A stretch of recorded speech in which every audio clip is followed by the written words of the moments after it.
Hello friends, स्वागत है आपका आपके अपने यूट्यूब चैनल केंद्र एकेडमी में। Friends, UP triple S C PET द्वारा जो 2023 में सेकेंड शिफ्ट में जो पेपर हुआ था, उनके लिए जो उसमें से हिंदी का जो पेपर हुआ था, उन सभी प्रश्नों को आज इस सेशन में डिस्कस करेंगे। यदि चैनल पर पहली बार आए हो तो चैनल को सब्सक्राइब कर लीजिएगा, बेल आइकन को दबा दीजिएगा ताकि आपको रेगुलर अपडेट मिलता रहे। तो चलिए फ्रेंड्स, बिना देरी के सेशन को स्टार्ट करते हैं। एक बार प्लीज़ पहले लाइक कर दीजिएगा और जब पूरा सेशन देख लीजिएगा तो कम से कम इसे ग्रुप में ज़रूर शेयर कर दीजिएगा।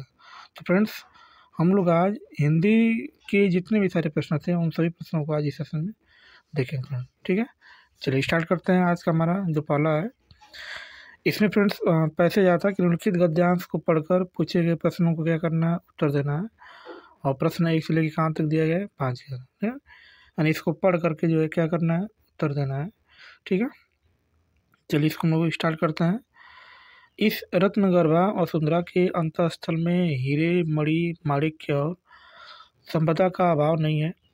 धरती का विस्तीर्ण अतुल गर्भ अनंत धनराशि से भरा पड़ा है। आवश्यकता है कि इसके वक्ष को चीरकर इन्हें उगलवा लेने वाले दृढ़ संकल्प और साहस की। धरती के अंदर विद्यमान धनराशि के कारण ही धरती वसुंधरा कहलाती है। इस धरा पर रहने वाले कुछ लोग ऐसा मानते हैं कि यदि भारत में भाग्य में नहीं है तो हथेली पर आई वस्तु भी नष्ट हो जाती है। जब हम अपना चिंतन क्या करते हैं, जब अपना चिंतन केवल भाग्यवाद के आधार पर मानकर करते हैं। ठीक है, तो हम लक्ष्य की प्राप्ति के लिए अपेक्षित प्रयत्न नहीं करते हैं। प्रयत्न के अभाव में फल भी नहीं मिलता है और लोग भाग्य को दोष देते रहते हैं। ऐसे भाग्यवादी लोगों को कायर माना जाता है। अकूत संपदा तो उसी को मिल जाती है जो पूर्ण संकल्प के साथ कार्य में प्रवृत्त हो। जैसे अर्जुन का ध्यान पक्षी के बेधे जाने वाले आँख पर था, उसी प्रकार जो लक्ष्य के प्रति एकनिष्ठ होकर सतत प्रयासशील रहता है, समय के परिपाक के साथ उस लक्ष्य को पाने में सफल हो जाता है। ऐसे लोगों को भाग्य के सहारे बैठे रहते हैं और प्रतीक्षा करते रहते हैं कि अली बाबा की सीम वाली गुफा का द्वार कब खुलता है। उन्हें जब असफलता का क्या होता है, अंधेरा अपने चारों ओर गिरता दिखाई देता है, तब वे पछतावा करते हैं कि इन्होंने व्यर्थ ही समय गंवा दिया। मनुष्य के पास सभी कुछ पा लेने की क्षमता होती है, पर कैसे उसे पाया जाएगा, उसके लिए संपूर्ण निर्णय शक्ति, दृढ़ संकल्प और अपेक्षित परिश्रम आवश्यक है। कई बार लक्ष्य के एकदम समीप पहुंचकर हम प्रयत्न करना छोड़ देते हैं और भाग्य को दोष देते हैं। जब भाग्य जैसे ही कोई वस्तु या होती है नहीं, और या परिश्रम की चाबी के साथ मिलकर भाग्य की चाबी काम करती है। भाग्य की अकेली चाबी सफलता के ताल्लुक को नहीं खोल सकती है। इसलिए कवि तुलसीदास जी ने कहा है कि क्या कहा है कवि तुलसीदास जी ने, उन्होंने कहा है कि कायर मन कर एक अधारा, दैव दव आलसी पुकारा। ठीक है, तो फ्रेंड्स, हमने जो है जितने भी पैसेज थे सबको हमने पढ़ लिया है और उसको हमको पढ़ कर क्या करना है, उत्तर देना है। क्या करना है, उत्तर देना है। ठीक है, पहला हमारा प्रश्न है कि गद्यांश में कायर किसको माना गया है। ऑप्शन ए, जो अपेक्षित परिश्रम से डरकर भाग्य का आश्रय ले, जो युद्ध में शत्रु को पीठ दिखाकर भाग जाए, जो पड़ोसी के ललकारने पर घर के अंदर छिप जाए, जो मेहनत करने से पीछे न हटे। इसका राइट ऑप्शन होगा फ्रेंड्स ऑप्शन नंबर ए। ये जो इसका राइट ऑप्शन है, जो अपेक्षित परिश्रम से डरकर भाग्य का क्या लेता है, आश्रय लेता है, उसे क्या बोलते हैं हम लोग, कायर बोलते हैं। ठीक है, नेक्स्ट हमारा जो प्रश्न फ्रेंड्स है कि भाग्य को कौन लोग दोष देते रहते हैं।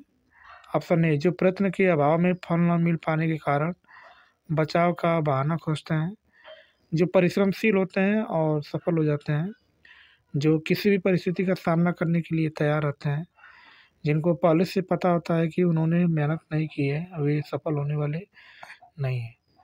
इसका राइट ऑप्शन होगा friends option number A.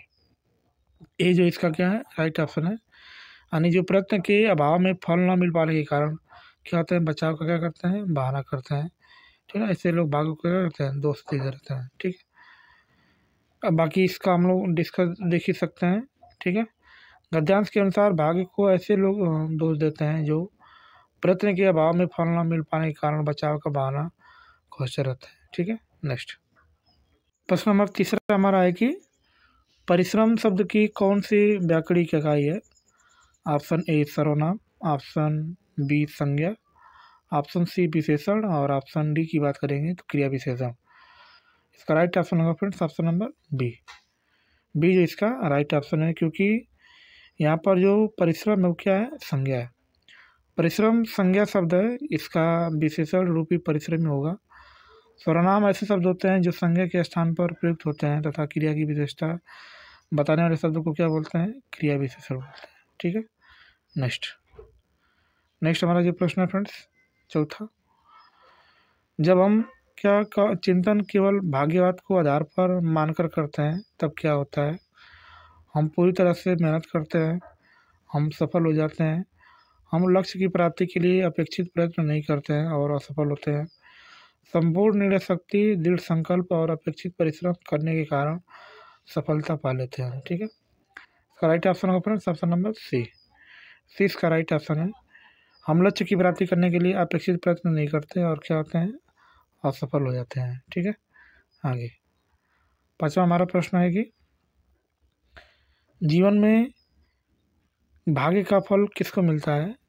Option A की बात करेंगे, जो भाग्य की अकेली चाबी से नहीं सफलता के ताले को खोलने का प्रयास करता है, जो भाग्य के सहारे बैठे रहते हैं और प्रतीक्षा करते रहते हैं कि अली बाबा का सिमसिम वाली गुफा का द्वार कब खुलता है, जो परिश्रम की चाबी के साथ भाग्य की चाबी मिलाकर सफलता का ताला खोलने का प्रयास करते हैं, और ऑप्शन डी की बात करेंगे तो जो दर्द पुकार कर सफलता के ताले को खोलने का प्रयास करता है। इसका राइट ऑप्शन होगा फ्रेंड्स ऑप्शन नंबर सी। जो परिश्रम की चाबी के साथ भाग्य की चाबी मिलकर क्या करते हैं? सफलता का ताला खोलने का क्या करते हैं? प्रयास करते हैं। इसका हम लोग देख सकते हैं इसका डिस्कस, जो लोग परिश्रम की चाबी के साथ भाग्य की चाबी मिलाकर सफलता का ताला खोलने का प्रयास करते रहते हैं और उन्हीं को जो है जीवन में भाग्य का क्या मिलता है? फल भी प्राप्त होता है। ठीक है, आगे नेक्स्ट हमारा प्रश्न है कि निम्नलिखित में से किस विकल्प में वाक्यांश के लिए एक शब्द सही नहीं है? गिनने से कुछ ही बच्चे इमारत को हम लोग दशावशेष बोलते हैं, पूर्णिमा की रात को कुहू कहते हैं, शिव का धनुष को पिनाक कहते हैं, ऐसी भूमि जो उपजाऊ न उसे क्या बोलते हैं? ऊसर बोलते हैं। तो इसमें फ्रेंड्स पहला ऑप्शन सही है, तीसरा भी सही है और डी भी सही है। गलत जो है इसको हम लोग क्या बोलते हैं? डी हमारा जो है गलत है। ठीक है, बाकी हम लोग इसका डिस्कस दे सकते हैं। पूर्णिमा की रात को वाक्यांश के एवं एक शब्द युग्म असंगत है। पूर्णमासी को पूर्णिमा की रात कहा जाता है तथा को अमावस्या की रात को कहा जाता है, जिसमें चंद्रमा भी नहीं दिखाई दे। वाक्यांश एवं उनके शब्दों के लिए विकल्प क्या है? संगत है। आगे नेक्स्ट हमारा प्रश्न है कि हाथ को हाथ न सूझना मुहावरे का क्या अर्थ होता है? असमंजस में पड़ना, कुछ काम न सूझना, बहुत घना अंधेरा होना, भौचक रह जाना। इसका राइट ऑप्शन होगा फ्रेंड्स ऑप्शन नंबर सी। हाथ को हाथ न सूझना का जो मुहावरा इसका जो अर्थ होता है बहुत घना अंधेरा होना। इसका दे सकते हैं, हाथ को हाथ न सूझना मुहावरे का जो अर्थ होता है बहुत घना क्या होता है? अंधेरा होता है। ठीक है, नेक्स्ट आगे जो हमारा प्रश्न है कि पितृधन इच्छा की योग से कौन सा शब्द बनेगा? पितृइच्छा, पितृइच्छा, पितृइच्छा और पितृइच्छा। इसका राइट ऑप्शन होगा friends option number D. D जो इसका राइट ऑप्शन है, यानी पितृधन इच्छा से क्या बनेगा? पितृइच्छा बनेगा। ठीक है, इसका हम लोग डिस्कस दे सकते हैं।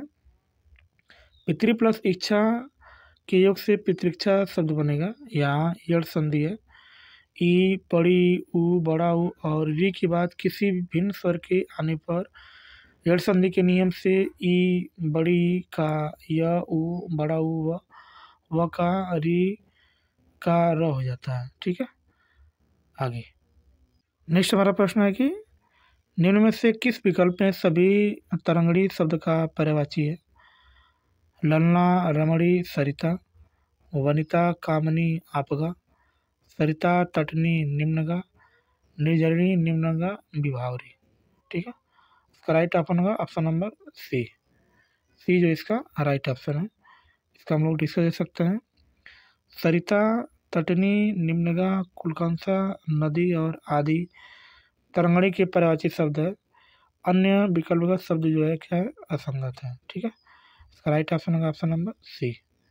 आगे आगे जो हमारा प्रश्न लिखा है फ्रेंड्स की, निम्नलिखित में से रचनाकार और उनकी रचना के अनुसार कौन सा युग्म गलत है। ऑप्शन ए की बात करेंगे तो बाण भट्ट कादम्बरी, जयशंकर प्रसाद लोकायतन, वात्स्यायन कामसूत्र, मुंशी प्रेमचंद गोदान। इसमें कौन गलत है?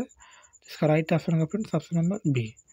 ऑप्शन नंबर बी इसका क्या है, राइट ऑप्शन है, यानी ये क्या है, गलत है। इसका हम लोग देख सकते हैं इसका डिस्कस। रचनाकार एवं उसकी रचना के अनुसार जयशंकर प्रसाद लोकायतन युग्म असंगत है, क्योंकि लोकायतन जो है सुमित्रानंद पंत की रचना है और जयशंकर प्रसाद की रचना क्या है, कमायनी है। ठीक है, नेक्स्ट। इसमें फ्रेंड्स पेट के एग्ज़ाम में लगभग 2 पैसे जाता है। एक पैसे हमने पूरा कंप्लीट देख लिया है और उससे बनने वाले प्रश्नों को भी देख लिया है, और सेकंड पैसे हम लोग पढ़ेंगे और इसके प्रश्नों को हम लोग इसमें उत्तर देंगे। ठीक है, चलिए सेकंड पैसे पढ़ते हैं। आज किसी भी व्यक्ति का सबसे अलग एक टापू की तरह जीना संभव नहीं रह गया है। भारत में विभिन्न पंथों एवं विभिन्न मत मतांतरों के लोग साथ साथ रह रहे हैं। ऐसे में यह अधिक जरूरी हो गया है कि लोग एक दूसरे की जाने, उनकी ज़रूरतों को, उनकी इच्छा आकांक्षाओं को समझ उन्हें तरजीह दें और उनके धार्मिक विश्वासों, पद्धतियों, अनुष्ठानों को सम्मान दें। भारत जैसे देश में यह और भी अधिक जरूरी है कि क्योंकि यह देश किसी एक धर्म, मत या विचारधारा का नहीं है। स्वामी विवेकानंद इस बात को समझते थे कि और क्या कहते थे, और अपने आचार विचार में अपने समय से बहुत आगे थे। उनका दृढ़ मत था कि विभिन्न धर्मों संप्रदायों के बीच संवाद ही होने चाहिए। वे विभिन्न धर्मों संप्रदायों की अनिरुक्तता को जायज़ और स्वाभाविक मानने थे। स्वामी जी विभिन्न धार्मिक आस्थाओं के बीच सामंजस्य स्थापित करने के पक्षधर थे और सभी को एक ही धर्म का अनुयायी बनाने के विरुद्ध थे। वे कहा करते थे कि यदि सभी मानव एक ही धर्म को मानने लगे, एक ही पूजा पद्धति को अपना लें और एक सी नैतिकता का अनुपालन करने लगे, तो यह सबसे दुर्भाग्यपूर्ण बात होगी, क्योंकि यह सब हमारे धार्मिक और आध्यात्मिक विकास के लिए प्राणघातक होगा तथा हमें अब हमारी संस्कृति जड़ों से काट देगा। हमें सभी धर्म संप्रदाय, पंथ, विचारों के लोगों और उनकी विचारधाराओं और उपासना पद्धतियों को उचित सम्मान देना चाहिए। किसी भी व्यक्ति को, चाहे वह किसी जाति, धर्म और भाषा से संबंधित है, प्रकृति ने समान बताया है। सभी मनुष्यों में एक ही परमात्मा का वास है। जागतिक विकास की दृष्टि से कोई पिछड़ा हो सकता है। यदि कोई पिछड़ा हुआ तो उससे अपने साथ ले लेने से मानवता खिल उठती है। ठीक है, चलिए अब हम लोग इनसे बनने वाले प्रश्नों को देखेंगे फ्रेंड्स। मानवता कब खिल उठती है? ऑप्शन ए की बात करेंगे तो जब पिछड़ों को सहारा दिया जाता है, जब एकाधिक धर्मों को मानने वाले साथ रहते हैं, जब सभी में स्थित एक परमात्मा को ही परमात्मा एकमात्र सत्य स्वीकार किया जाता है, जब सभी का एक आध्यात्मिक विकास होगा। इसका राइट ऑप्शन होगा ऑप्शन नंबर ए। ये जो इसका राइट ऑप्शन है, जब पिछड़े को सहारा दिया जाता है तब मानवता क्या होती है, खिल उठती है। ठीक है, नेक्स्ट हमारा जो प्रश्न है फ्रेंड्स की, आध्यात्मिक शब्द में क्रमशः उपसर्ग, मूल शब्द और प्रत्यय हैं। अधि प्लस आत्म प्लस इक, आदि प्लस आत्मा प्लस क, अद्य प्लस आत्म प्लस इक, आदि प्लस आत्म प्लस एक। इसका राइट ऑप्शन होगा फ्रेंड्स ऑप्शन नंबर ए। ए जो इसका राइट ऑप्शन है, यानी अधि प्लस आत्म प्लस एक जो है इसका राइट ऑप्शन है। इसका हम लोग डिस्कस कर सकते हैं। आध्यात्मिक शब्द अधि प्लस आत्म प्लस एक के योग से बना है। उपसर्ग शब्दों के प्रारंभ में जुड़कर उनके अर्थ में विशेषता अथवा परिवर्तन प्रकट करते हैं तथा प्रत्यय शब्दों के अंत में जुड़कर अर्थ परिवर्तन प्रकट करते हैं। ठीक है, आगे नेक्स्ट हमारा जो प्रश्न है फ्रेंड्स है कि स्वामी विवेकानंद इस बात को समझते थे और अपने आचार विचार में अपने समय से बहुत आगे थे। वाक्य का प्रकार है मिश्रित वाक्य, सामान्य वाक्य, संयुक्त वाक्य और विधिवाचक वाक्य। इसका राइट ऑप्शन होगा फ्रेंड्स ऑप्शन नंबर सी। सी जो इसका राइट ऑप्शन है। यानी स्वामी विवेकानंद इस बात को समझते थे और यहाँ पे और लगा है, इसका मतलब ये क्या है, संयुक्त है। अगर और नहीं रहता तो इस संयुक्त नहीं बोला जाता, ठीक है। और से इसको क्या बोलेंगे हम लोग, संयुक्त बोलेंगे, ठीक है। इसका देख सकते हैं, इसका डिस्कस। स्वामी विवेकानंद इस बात को समझते थे और अपने आचार विचार में अपने समय में बहुत आगे थे। यह वाक्य संयुक्त वाक्य है। ऐसा वाक्य जो दो या दो से अधिक स्वतंत्र उपवाक्यों को एक संयोजक अवयव द्वारा जुड़े हो तो उससे क्या बोलते हैं, संयुक्त वाक्य बोलते हैं, ठीक है। नेक्स्ट हमारा जो प्रश्न है फ्रेंड्स है कि गद्यांश के अनुसार धर्म संप्रदायों के विषय में विवेकानंद का विचार था कि केवल हिंदू धर्म की पूजा पद्धति सही है, सभी धर्म समान है और धर्म संप्रदायों की अनुरूपता जायज और स्वाभाविक है। हिंदुओं को भारत में रहने और अपने धर्म पालन करने का अधिकार है। भारत में केवल एक धर्म का पालन होना चाहिए। इसका राइट ऑप्शन होगा फिर ऑप्शन नंबर बी। बी जो इसका राइट ऑप्शन है। यानी उन्होंने कहा था कि सभी धर्म समान होता है और सभी को क्या करना चाहिए, मानना चाहिए, ठीक है। इसका हम लोग देख सकते हैं, इसका डिस्कस। गद्यांश के अनुसार धर्म संप्रदायों के विषय में विवेकानंद का विचार था कि सभी धर्म समान है और धर्म संप्रदाय की अनुरूपता जायज और स्वाभाविक है, ठीक है। आगे नेक्स्ट लास्ट हमारा प्रश्न है कि हमारे धार्मिक और आध्यात्मिक विकास के लिए क्या प्राणघातक होगा। भारत जैसे देश में किसी एक धर्म का पालन, भारत में अनेक धर्मों का पालन, भारत में एक से अधिक धार्मिक विश्वासों का अपनाना और पिछड़े लोगों का अन्याय, ठीक है। इसका राइट ऑप्शन होगा फ्रेंड्स ऑप्शन नंबर ए। ये जो इसका क्या है, राइट ऑप्शन है। यानी भारत जैसे देश में अगर किसी एक धर्म को पालन कर रहे हैं तो इसका मतलब बहुत खतरा हो जाएगा, ठीक है। इसका देख सकते हैं, इसका डिस्कस। भारत जैसे देश में किसी एक धर्म का पालन करना हमारे धार्मिक और आध्यात्मिक विकास के लिए प्राणघातक होगा। भारत में सभी धर्मों के लोग निवास करते हैं, अतः यहाँ किसी एक धर्म का पालन करना संभव नहीं है, ठीक है। तो फ्रेंड्स हमने जो है जो 2023 में सेकंड शिफ्ट में जो हिंदी के जितने भी सारे प्रश्न थे उन सभी प्रश्नों को हमने इस सेशन में पूरा डिस्कस कर लिया।